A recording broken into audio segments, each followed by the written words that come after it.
Good morning students, मेरा नाम है अश्विनी तिवारी और हम आज कंप्यूटर के सेकंड वीडियो में आपका स्वागत करते हैं। इस वीडियो में हम आपको लगभग 19 से 20 क्वेश्चंस तक बताएंगे जो पटवारी एग्ज़ाम्स 2023 के लिए बहुत महत्वपूर्ण हैं, क्योंकि इसमें हम आपको ओल्ड पेपर्स के सॉल्यूशन देने जा रहे हैं। कंप्यूटर में जो पुरानी परीक्षाएं हो चुकी हैं पटवारी की, उनमें जो कंप्यूटर्स के क्वेश्चंस पूछे गए हैं उनके बारे में बताएंगे। साथ ही हम आपको ऐसे कुछ फंडामेंटल्स देना चाह रहे हैं जिससे जो 2023 में हमारा ये पटवारी एग्ज़ाम्स आने वाले हैं उसके लिए बहुत ही महत्वपूर्ण होंगे। तो आप इस वीडियो को ध्यान से देखिए, पूरा देखिए और समझने के लिए कोशिश करिए। यदि आपके कोई भी डाउट होते हैं तो आप प्लीज़ कमेंट बॉक्स में लिखिए, जिससे मैं आपके डाउट्स को क्लियर कर सकूँ। Thank you very much. चलिए हम स्टार्ट करते हैं। दूसरा वीडियो है हमारे पटवारी एग्ज़ाम्स की सीरीज़ का, कंप्यूटर क्वेश्चंस इसमें जो जो पूछे जा सकते हैं उनसे रिलेटेड है ये। तो पहला क्वेश्चन है, व्हाट इज़ फेसबुक। फेसबुक के लिए हमारे पास 4 ऑप्शंस आते हैं, जिसमें है एक social networking website, second option है एनी बुक, कोई बुक है ये, तीसरा ऑप्शन है face with a book, face with a book एक पुस्तक वाला पृष्ठ, और चौथा ऑप्शन है इंटरनेट। तो इन चारों ऑप्शंस में से राइट आंसर्स क्या होंगे इसके बारे में विचार करते हैं। फेसबुक एक ऐसी वेबसाइट है जो एक सोशल मीडिया वेबसाइट है। I think it is a very common question, जो सभी लोगों के फेसबुक में आजकल अकाउंट भी होते हैं। लेकिन आप देखिए कि कितने कॉमन क्वेश्चंस पूछे जाते हैं, बहुत सरल क्वेश्चंस पूछे जाते हैं। और मेरा ख्याल है कि पटवारी एग्जाम्स में जो 20 क्वेश्चंस पूछे जाएंगे कंप्यूटर के, वो आप सभी लोगों से बन सकेंगे। मेरा ऐसा विश्वास है कि आप लोग पूरा सॉल्व कर लेंगे। तो उस चीज़ के लिए ऑल द वेरी बेस्ट। चलिए नेक्स्ट क्वेश्चन को फिर से एक बार इसका राइट आंसर देख लेते हैं और फिर अगले क्वेश्चन पे चलते हैं। What is Facebook. तो इसका पहला जो ऑप्शन है सोशल नेटवर्किंग वेबसाइट, ये होता है इसका right answer. Social networking website है। अब ये सोशल नेटवर्किंग वेबसाइट्स क्या होती हैं, इनमें कुछ ऐसी वेबसाइट्स रहती हैं जिसमें बहुत सारे लोग अपना एक्सपीरियंस साझा कर सकते हैं with the help of text, कुछ लिख के, स्टोरी लिख के, वीडियो के माध्यम से और इमेजेस के थ्रू अपने स्टेटस को बता सकते हैं कि वो आज क्या कर रहे हैं या उनका क्या सोचना है किसी भी सब्जेक्ट्स के बारे में। ये सारी चीज़ें आपसी दोस्तों के साथ साझा कर सकते हैं। और ये सोशल साइट होती है जो सभी के लिए होती है, एकदम फ्री होती है, इसमें साइन इन फ्री होता है। और इस तरह की और भी कई वेबसाइट्स हो चुकी हैं और हो रही हैं। तो जैसे इंस्टाग्राम है, फेसबुक है, इसी तरह की और भी कई सारी वेबसाइट्स हैं। तो इन सभी वेबसाइट्स को अलग अलग नाम दिए गए हैं, लेकिन ये पूरी सोशल मीडिया वेबसाइट्स हैं और ये टोटली फ्री होती हैं, जिसमें हर व्यक्ति अपना अकाउंट बना सकता है और अपने एक्सपीरियंस को साझा कर सकता है। चलिए नेक्स्ट क्वेश्चन देखते हैं हम। वेब ब्राउज़र कुकीज़ क्या है। वेब ब्राउज़र कुकीज़ क्या है, ये सेकंड क्वेश्चन है इसका, कि वेब ब्राउज़र कुकीज़ क्या है। अब क्या होता है, कुकीज़ जो रहती हैं वो बेसिकली क्या होती हैं। कुकीज़ वो छोटी फाइल्स रहती हैं, वो हेल्पिंग फाइल्स रहती हैं। जब हम किसी भी वेबसाइट को ओपन करते हैं अपने वेब ब्राउज़र की सहायता से, तो वो हमारे स्टैंड अलोन कंप्यूटर में बन जाती हैं। वो वेबसाइट के माध्यम से कुछ वेबसाइट्स जो फाइलें रहती हैं, कुकीज़ फाइलें, वो बन जाती हैं। वो क्यों बन जाती हैं, क्योंकि उसके माध्यम से उन वेबसाइट्स को जब हम बार बार ओपन करते हैं तो एक सहायक फाइल के रूप में ओपन करने में मदद करती है। इसका कहने का मतलब ये है कि कुकीज़ जो रहती है वो इन्फॉर्मेशन की एक शॉर्ट फाइलें रहती हैं, टेक्स्ट फाइलें रहती हैं, जो जब कोई वेबसाइट हम ओपन करते हैं तो हमारे सिस्टम पे आके जमा हो जाती है। जब ढेर सारी कुकीज़ हो जाती है तो कंप्यूटर की स्पीड भी कम होती है, इसलिए इन्हें क्लीन भी किया जाता है। लेकिन हम इस क्वेश्चन पे पहले आते हैं। वेब ब्राउज़र कुकीज़ क्या है, इसके 4 ऑप्शंस दिए गए हैं। It is a virus that is downloaded from the internet. ये एक वायरस है जो इंटरनेट से डाउनलोड किया जाता है, तो ये ऑप्शन तो बिल्कुल नहीं है। It is a small file that contains user browsing data. User browsing data का मतलब ये रहता है कि जब भी कोई यूज़र, जैसे हम कंप्यूटर से कुछ जानकारी लेते हैं, तो उस जानकारी की मदद से जो वेबसाइट ओपन होती है उससे कुछ इन्फॉर्मेशन हमारे सिस्टम पे सेव हो जाती है, दैट इज़ कॉल्ड कुकीज़। तो ये सेकंड ऑप्शन है। थर्ड ऑप्शन है, it is an application needed for playing audio and video files. ये एक एप्लीकेशन है जो ऑडियो और वीडियो फाइल को प्ले करने के काम में आती है। तो ऐसा बिल्कुल नहीं है, क्योंकि ये किसी तरह का सॉफ्टवेयर तो है ही नहीं कोई, ठीक है ना, ये तो इन्फॉर्मेशन का बंच है। तो ये ऑप्शन नहीं होगा। फोर्थ ऑप्शन है, it is verifies very verifies files that are downloaded from for virus. ये वायरस के लिए डाउनलोड की हुई फाइलों की पुष्टि करती है। तो ऐसा भी कुछ नहीं है, ये केवल एक हेल्पिंग फाइल होती है, टेक्स्ट फाइल रहती है। तो इसका राइट आंसर होगा यह एक छोटी फाइल है जिसमें यूज़र ब्राउजिंग डाटा होता है। यूज़र ब्राउजिंग डाटा मतलब जो यूज़र ब्राउज करते हैं, बुलाते हैं, पूछते हैं, उन डाटा की स्मॉल फाइल रहती है जिसमें इंफॉर्मेशन रहती है। तो इसका सेकंड ऑप्शन होगा। चलिए हम नेक्स्ट क्वेश्चन पे चलते हैं। तो video files are available in dash dash dash formats. जो वीडियो फाइल्स रहती हैं वो किस फॉर्मेट में मिलती हैं? इसके 4 ऑप्शंस हैं हमारे पास। पहला ऑप्शन है AVI, सेकंड ऑप्शन है इसका JPG, थर्ड ऑप्शन है इसका PNG और फोर्थ ऑप्शन है इसका PDF। तो इन चारों जो ऑप्शंस हैं इनमें से ये वाला जो ऑप्शन है ऑडियो वीडियो इंटरलीव्ड AVI, ये फाइल जो है, ये वाला ऑप्शन जो है, ये एकदम राइट आंसर होगा। और जो बाकी ऑप्शंस है ये गलत आंसर्स हैं। ऑडियो वीडियो फाइल के जो फॉर्मेट्स रहते हैं वो AVI फॉर्मेट्स में अवेलेबल रहते हैं, जो इन 4 ऑप्शंस में से है। तो basically audio video interleaved file जो रहती है वो अदर फॉर्मेट्स को भी सपोर्ट करती है, जैसे MP4 और जो बाकी है MVW जो फॉर्मेट है, तो वो सारे फॉर्मेट्स में भी कन्वर्ट किए जा सकते हैं वीडियोस को।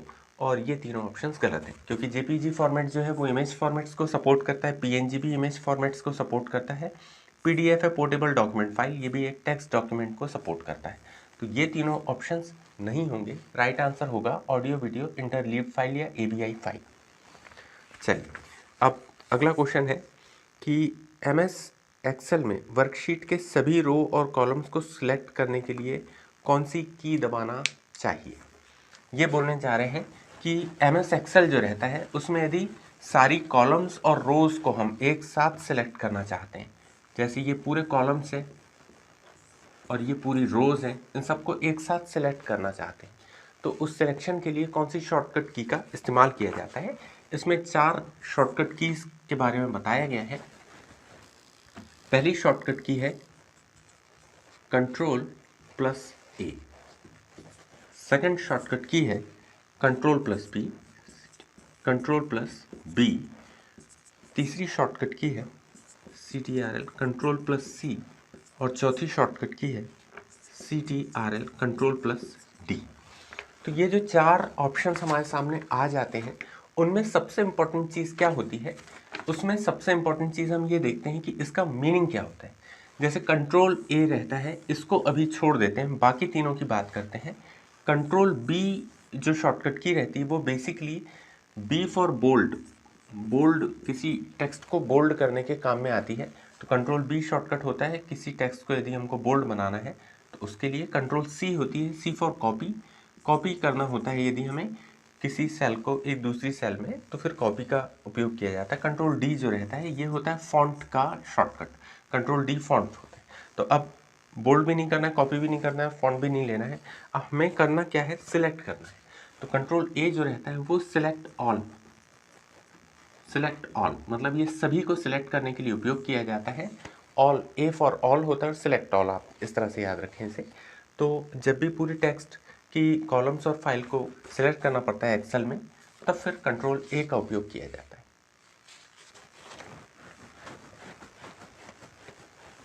अब देखते हैं हम अगला क्वेश्चन, नेक्स्ट क्वेश्चन जो है असाइनिंग नेम्स टू टेक्स्ट और to position in a MS office word document is called. MS office word document में टेक्स्ट या स्थितियों का नाम निरूपण डैश डैश डैश कहलाता है। यदि हम MS ऑफिस वर्ड की बात करते हैं तो उसमें यदि हम डॉक्यूमेंट या टेक्स्ट की स्थितियों को सेव करना चाहते हैं, उन स्थितियों, मान लीजिए कोई डॉक्यूमेंट खुला है हमारे पास MS ऑफिस वर्ड और उसमें कोई टॉपिक है और उसका पेज नंबर 36 है, एग्जाम्पल के लिए 36 में वाले टॉपिक को पढ़ रहे हैं, तो यदि हम उस पोजीशन को सेव करना चाहते हैं, जिससे MS ऑफिस वर्ड में जब भी ओपन करें तो उस पोजीशन पे हम डायरेक्ट पहुंच जाएं, तो उस चीज़ के लिए क्या नाम दिया जाता है? उसके लिए 4 ऑप्शंस दिए गए हैं।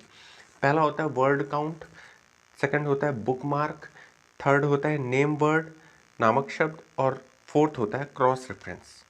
तो इसमें क्या होता है कि सबसे पहला होता है वर्ड काउंट, सेकंड ऑप्शन होता है बुकमार्क, थर्ड ऑप्शन होता है नेम्ड वर्ड,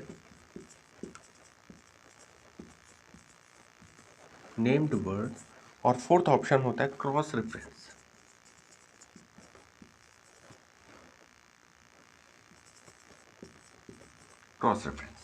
अब इसमें जब हम बात करते हैं कि वर्ड को एमएस ऑफिस डॉक्यूमेंट में टेक्स्ट या स्थितियों को सेव का नामांकन किस तरह से किया जाता है, तो इसका राइट आंसर होगा हमारा वर्ड काउंट नहीं होता है, इसलिए ऑप्शन गलत है।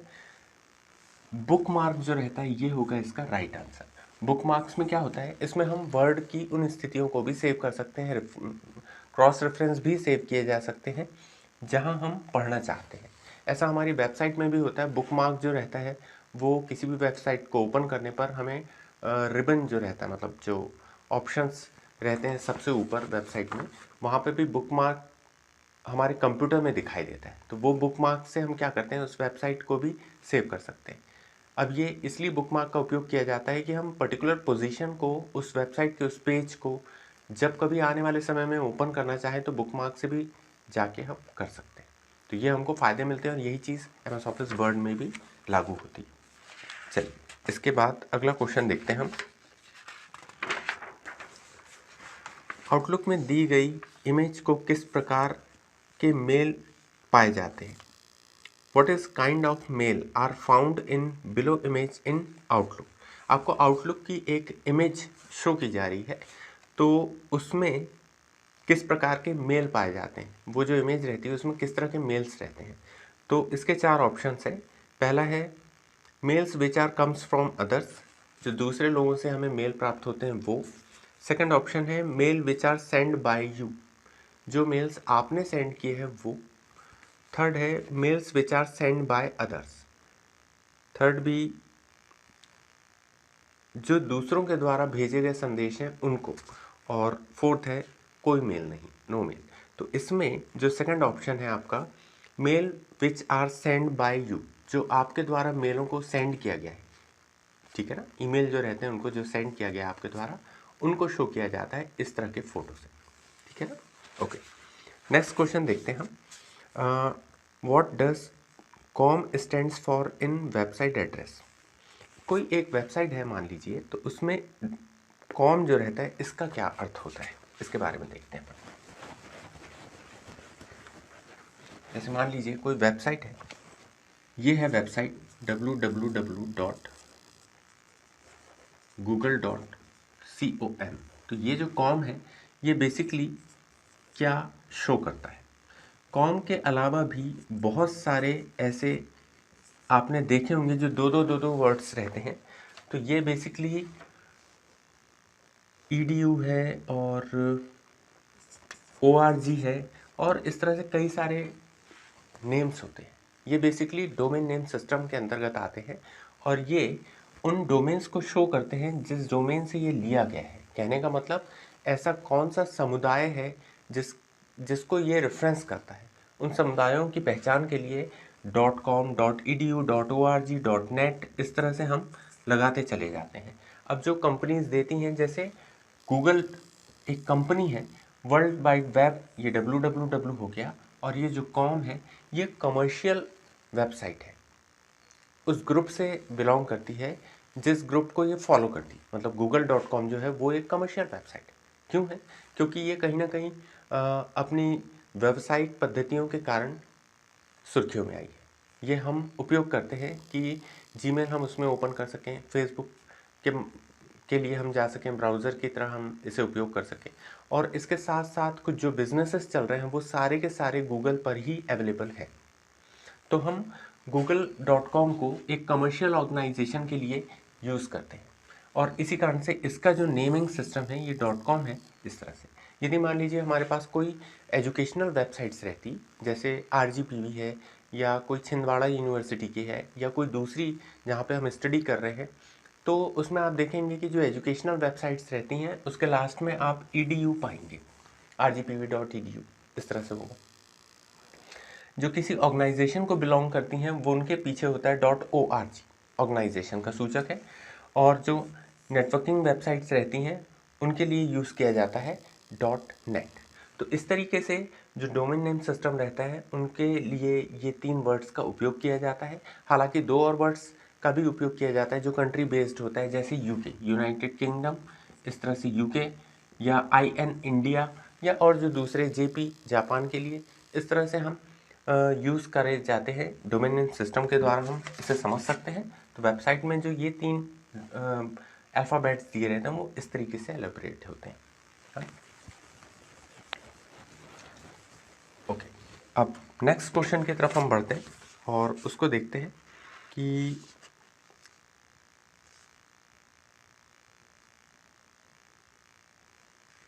तो इसमें जो .com है, इससे हम 4 ऑप्शंस जो थे उसको एक बार पढ़ देते हैं। कम्युनिकेशन फर्स्ट ऑप्शन है, सेकंड ऑप्शन है कमर्शियल, थर्ड ऑप्शन है कंपोनेंट और फोर्थ ऑप्शन है कम्युनिटी। तो आप समझ गए हैं कि इसमें कमर्शियल ही आने वाला है। ठीक है, चलिए नेक्स्ट क्वेश्चन देखते हैं हम। निम्न में से क्या सेंट्रल प्रोसेसिंग यूनिट का भाग है? CPU का भाग क्या है? CPU के अंदर कौन कौन से भाग होते हैं और उनमें क्या भाग है? तो जो पहला ऑप्शन है वो है arithmetic logic unit, second option दिया है स्कैनर, थर्ड ऑप्शन दिया हुआ है कीबोर्ड और फोर्थ ऑप्शन दिया हुआ है माउस। अब CPU के अंदर कौन कौन से भाग आते हैं? तो CPU के अंदर स्कैनर आता नहीं है क्योंकि ये एक अलग मशीन है जो हार्डवेयर से सॉफ्टवेयर, मतलब हार्ड कॉपी को सॉफ्ट कॉपी में चेंज करती है, इसी कारण से स्कैनर तो हो नहीं सकता। कीबोर्ड एक अलग यूनिट है जो एक इनपुट डिवाइस की तरह उपयोग की जाती है, जिससे हम डाटा एंटर करते हैं कंप्यूटर में, तो कीबोर्ड नहीं हो सकता। Mouse also an another separate unit, mouse के भी जरिए हम ऑब्जेक्टिव पर टिक करते हैं और ये भी एक इनपुट डिवाइस का पार्ट है। तो अब बचता है ALU, एरिथमेटिक लॉजिक यूनिट। ये जो है ये होता है CPU का पार्ट, और CPU के अंदर एरिथमेटिक मतलब मैथमेटिकल कैलकुलेशंस जो रहते हैं, arithmetic plus minus into division, ये करवाए जाते हैं प्रोसेसर के द्वारा। लॉजिक दिए जाते हैं, लॉजिक के माध्यम से ही कैलकुलेशन होते हैं, कौन छोटा है कौन बड़ा है, ठीक है ना, इस तरीके से कौन सी क्वांटिटी ज़्यादा है कौन सी कम है, इस तरीके से। तो अरिथमेटिक लॉजिक यूनिट जो रहती है, ये यूनिट जो रहती है ये CPU के अंदर रहती है। CPU बेसिकली प्रोसेसर, और वो जो बॉक्स आप देखते हैं इनपुट और आउटपुट के अलावा, वो बॉक्स को CPU माना गया है। CPU कैबिनेट होता है और उसके अंदर CPU होता है। तो इसका राइट आंसर ALU होगा।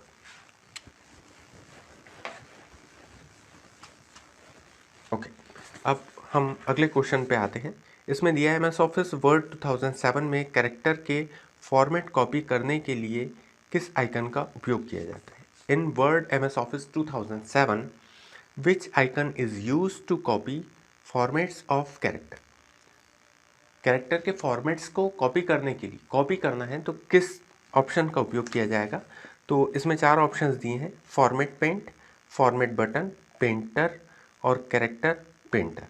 अब इनमें से राइट आंसर जो होगा फॉर्मेट पेंट,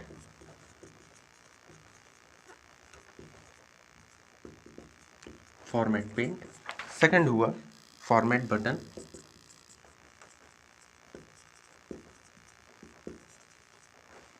थर्ड ऑप्शन होगा पेंटर और फोर्थ ऑप्शन होगा कैरेक्टर पेंट।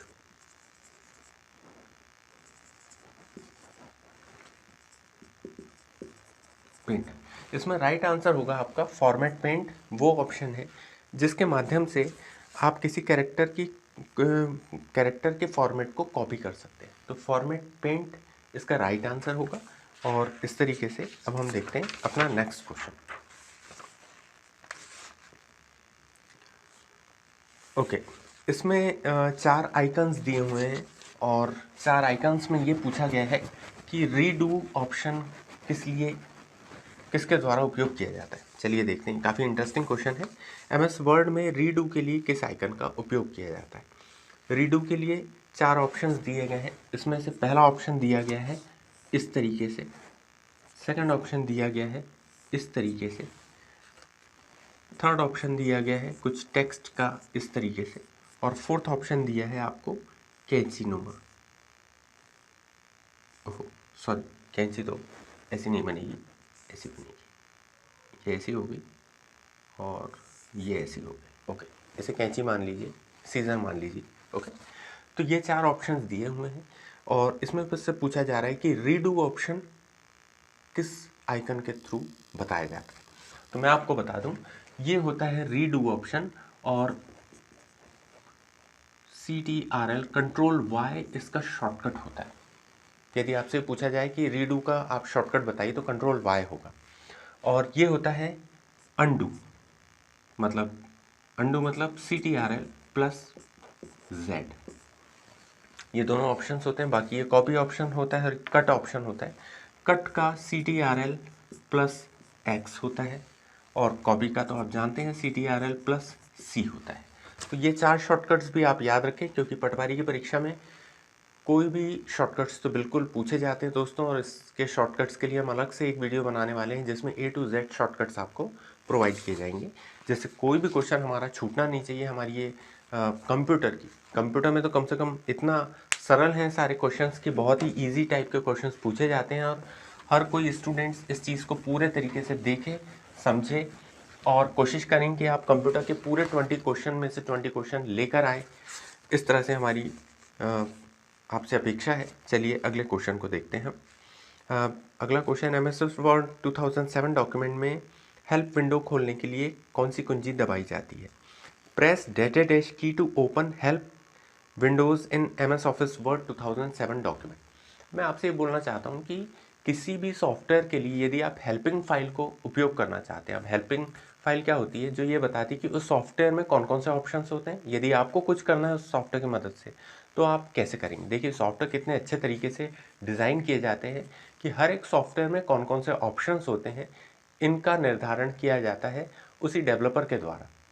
आप किसी भी सॉफ्टवेयर को ओपन करिए, आपसे कुछ नहीं बनता है, आप F1 दबा दीजिए, वो एक हेल्पिंग फाइल ओपन करके रख देगा और उसके बाद फिर स्टेप बाय स्टेप आप पूरी चीज़ें जान लेंगे।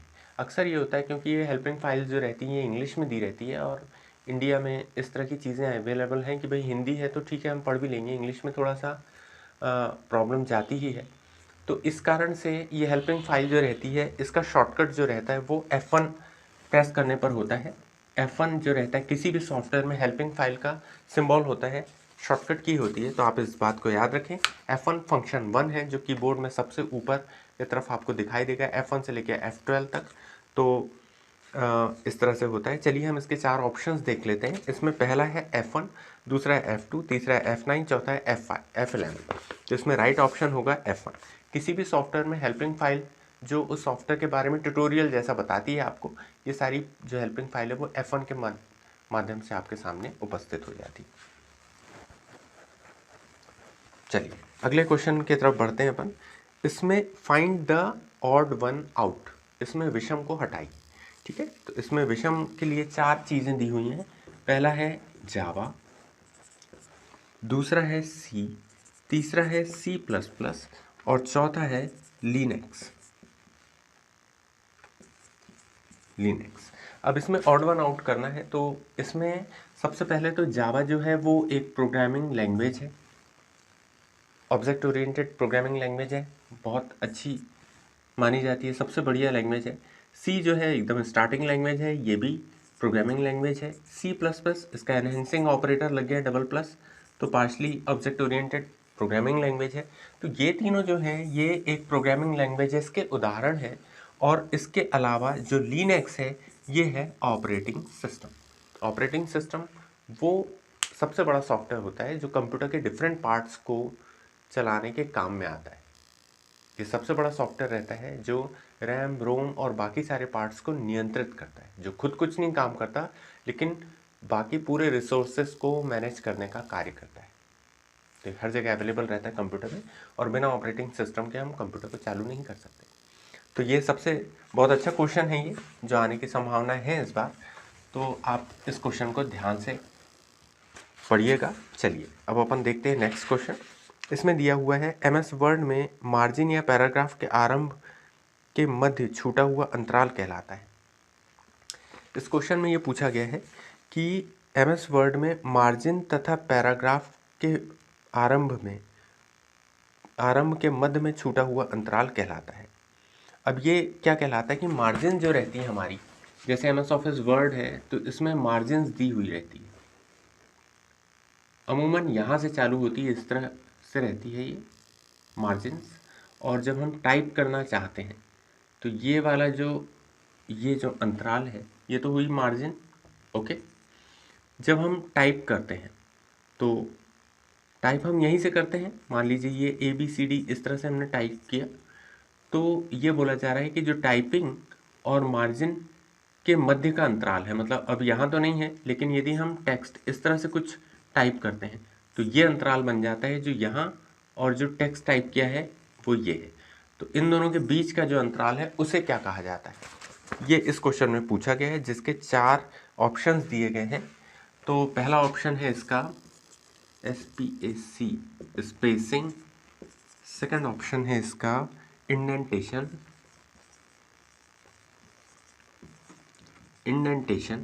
थर्ड ऑप्शन है इसका गटर, और फोर्थ ऑप्शन है इसका अलाइनमेंट।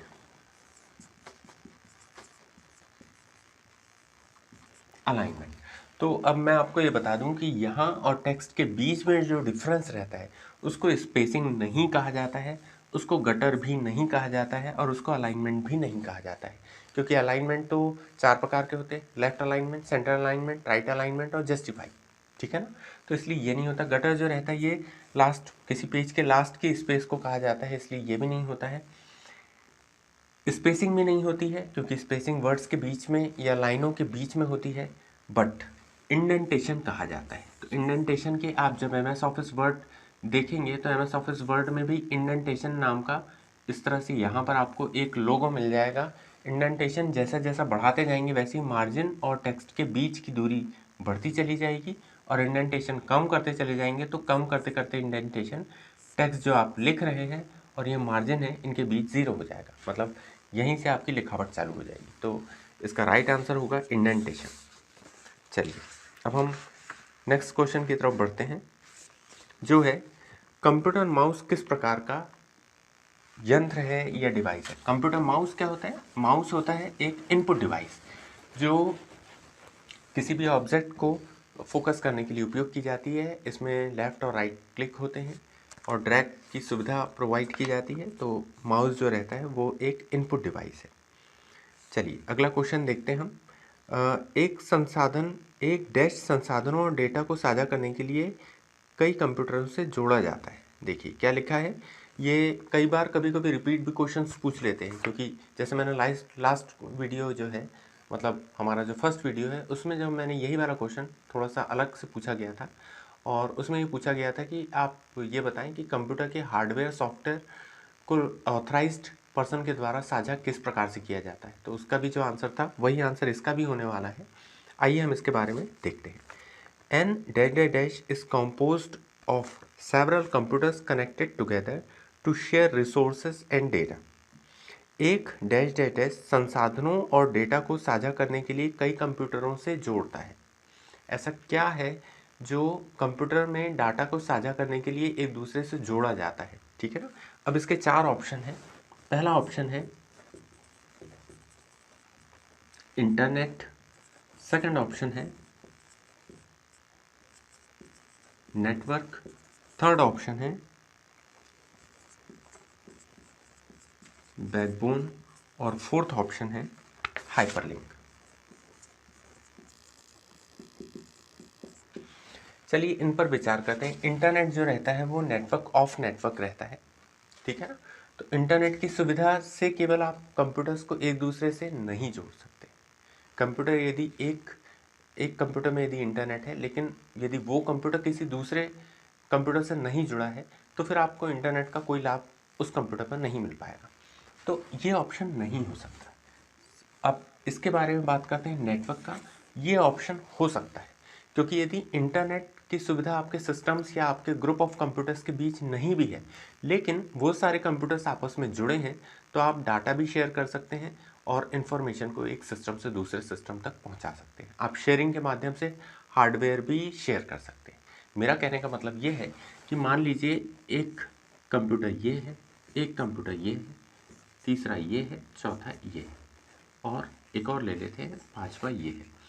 इनके बीच में यदि प्रिंटर रखा हुआ है, ये है प्रिंटर, और ये सारे आपस में यदि कनेक्टेड है, तो फिर शेयरिंग के माध्यम से हम इस हार्डवेयर का रिसोर्स यूज़ कर सकते हैं और हम किसी भी एक कंप्यूटर से इसको कमांड देकर प्रिंट आउट निकाल सकते हैं।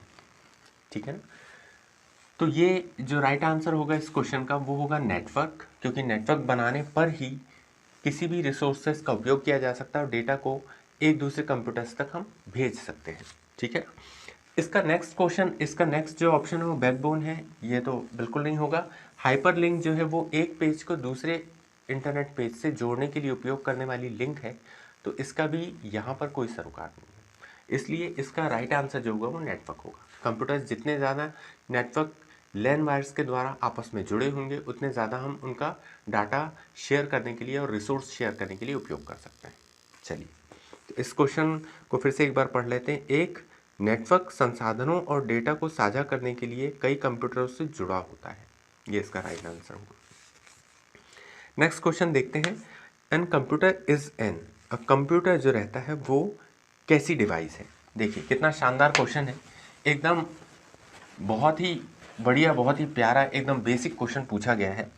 इसमें पूछा गया है कंप्यूटर एक डैश डैश डैश है, तो इसके 4 ऑप्शंस दिए गए हैं।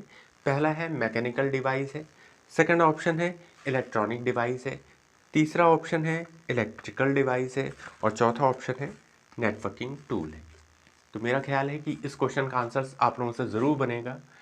तो मेरा विचार है कि इस क्वेश्चन का आंसर आपको मिल गए होंगे, क्योंकि कंप्यूटर एक इलेक्ट्रॉनिक डिवाइस है, ये बात सब जानते हैं और बहुत ही सिंपल क्वेश्चन है। देखिए आप कितने सिंपल सिंपल क्वेश्चंस पूछे जा रहे हैं। इस बार पटवारी एग्जाम में किसी भी स्टूडेंट्स का एक भी क्वेश्चन छूटना नहीं चाहिए, ये हमारा प्रयास है। तो चलिए आगे क्वेश्चन को देखते हैं। MS एक्सेल में सेल कंटेंट को एडिट करने के लिए निम्न में से कौन सी विधि सही नहीं है। यदि MS एक्सेल में हमको टेक्स्ट को एडिट करना, कुछ लिखा है और उस टेक्स्ट को एडिट करना है, तो उसमें से कौन सी विधि सही नहीं है। ठीक है ना, तो इसमें 4 ऑप्शंस दिए गए हैं।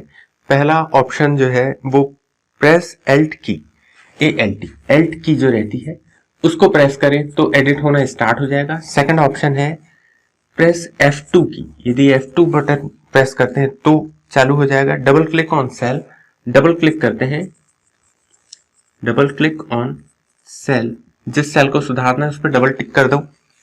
प्रेस कंट्रोल की, प्रेस कंट्रोल की।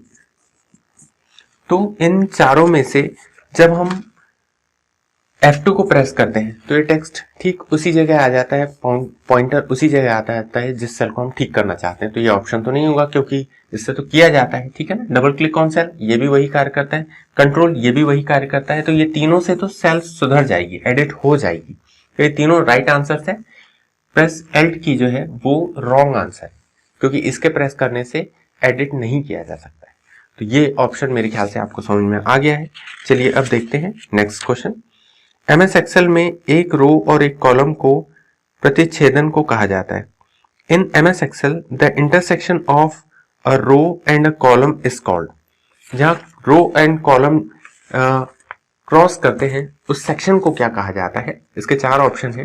पहला है स्क्वायर, दूसरा है रो, तीसरा है सेल और चौथा है वर्कशीट। देखिए इस क्वेश्चन के बारे में क्या कहा गया है।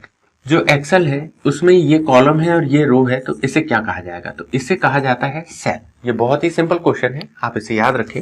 इसके 4 ऑप्शंस फिर से मैं पढ़ देता हूँ।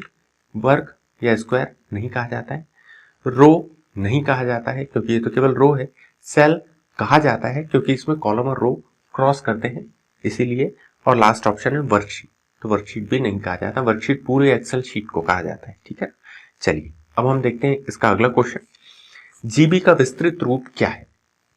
जीबी को का जो फुल फॉर्म है उसे क्या कहते हैं। चलिए इसके 4 ऑप्शन है। जेनर बाइट, जेनरा बाइट पहला ऑप्शन हुआ, दूसरा हुआ गीगाबाइट, तीसरा हुआ गेन बाइट और चौथा हुआ जेन बाइट। तो इसका राइट आंसर होगा गीगाबाइट। जीबी का फुल फॉर्म जो रहता है वो है गीगाबाइट, ठीक है ना, गीगाबाइट इसका राइट आंसर होगा, ठीक है ना। चलिए अब आज की सीरीज का हम लास्ट क्वेश्चन लेते हैं, जो है एमएस एक्सेल 2007 में सेल में लंबे टेक्स्ट को अनेक लाइनों में विभाजित किया जा सकता है, आप ऐसा डैश के माध्यम से कर सकते हैं। एमएस एक्सेल 2007 में सेल में लंबे टेक्स्ट को अनेकों लाइन में विभाजित किया जा सकता है, तो आप इसे किस ऑप्शन के थ्रू कर सकते हैं। देखिए क्या होता है, कभी कभी जब एक्सेल में हम लिखना चालू करते हैं तो यहां से लिखते चले जाते हैं और भी टेक्स्ट रहता है और ये टेक्स्ट दूसरी सेल के ऊपर तक लिखा चला जाता है। तो इसको हमें क्या करना है, इसको हमें इन सेल को हमें इसी टेक्स्ट में विभाजित करना है ऐसा। और इसको किस तरह से किया जा सकता है ये बताया गया है। Click wrap text in home tab, ये पहला ऑप्शन है, जिससे हम रैप टेक्स्ट बटन यदि प्रेस करते हैं तो एक्सेल में जो लाइनें लिखी रहती हैं जो दूसरी सेल के ऊपर चली जाती हैं उनको हम एक ही खंड में ला सकते हैं। Click arrange all the view tab, view tab को अरेंज करके। क्लिक अलाइन इन पेज लेआउट टैब, इसको करके नन ऑफ द अबव। तो इसका राइट आंसर होगा दोस्तों click wrap text in home tab. यदि आप रैप टेक्स्ट की बटन प्रेस करते हैं, रैप टेक्स्ट का मतलब ही रैपिंग करना होता है किसी भी टेक्स्ट को, क्योंकि रैपर से बना है रैप, WRAP रैप, और ये जो होम टैब में रहता है रैप का ऑप्शन, इसको प्रेस करके फिर हम कई जो ओवरलैप हो जाती है लाइनों के ऊपर टेक्स्ट, उसको हम एक सिंगल बॉक्स में ला सकते हैं। तो मेरा ख्याल है कि इस वीडियो में आपके जो 20 क्वेश्चंस हमने एक्सप्रेस किए हैं वो पूरे तरीके से समझ में आ गए होंगे। यदि समझ में आ गए तो आप प्लीज हमें एक बार यस करके जरूर टाइप कर दीजिए अपने कमेंट बॉक्स में।